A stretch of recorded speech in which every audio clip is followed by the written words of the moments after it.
day 4 of Pumpkin Week, and it just gets better and better. Chef Bryan is here from Ruth's Chris Steakhouse. My first question, who's Ruth? Ruth Purtell is the founder of our company.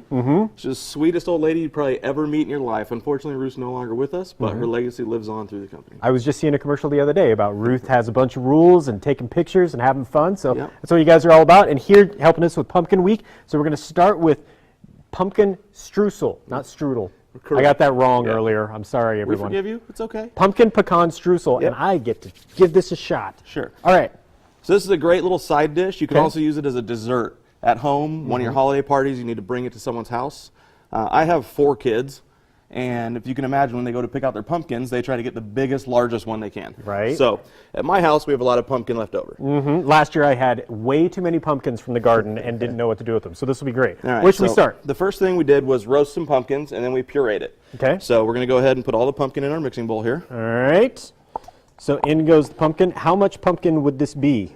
This is going to be 3 cups. And the recipe you'll have, I believe, online. Okay. So, When you roast the pumpkin, just put it in the oven and... yeah, 350 takes about an hour, hour and 15 minutes. Pretty simple. Then if you have a food processor, the skin should come right off, and then you just puree it in your and food it makes processor. the house smell amazing. All right.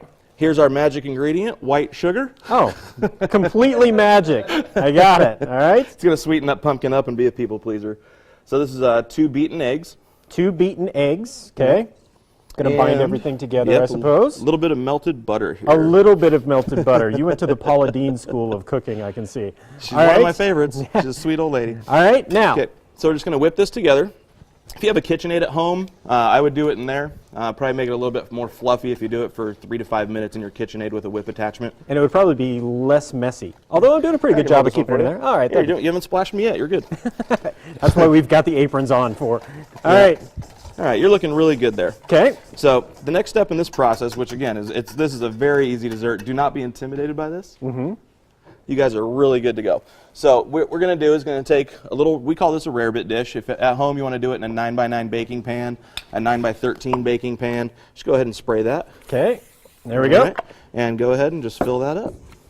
With my hand? Here you go. No, okay. That would have made for good tilling. All right, so absolutely. we're just filling it up with our pumpkin mixture, and Sure. then we're going to move on to, The streusel topping. okay, Okay, so this one again, very, very easy. Okay, so you want to go ahead and add your flour first. flour first. Okay, chopped pecans. You can use any nut, walnuts if you have them at your house, but I prefer pecans. Okay. Okay, some brown sugar. Here, can you take that cup for me? I got it. All right. I almost got it.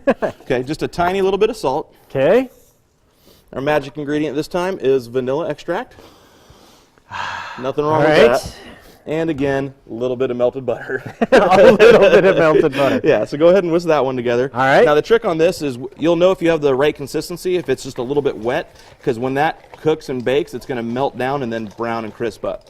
If it's really dry, it's like sand at the beach, you haven't had it right. All right, so Okay. we're going to put this on top of that, and then it goes into the oven for how long? About 30 minutes. Okay. And if you want to go ahead and make your pumpkin part first, you can cook that in your oven at 350 degrees for 30 minutes, and then you're set and you've kind of prepped. Now, if you have a holiday party and guests are coming over, you're already ready to go, then you could put your topping on and just finish it off in the oven for about 10 minutes. All right.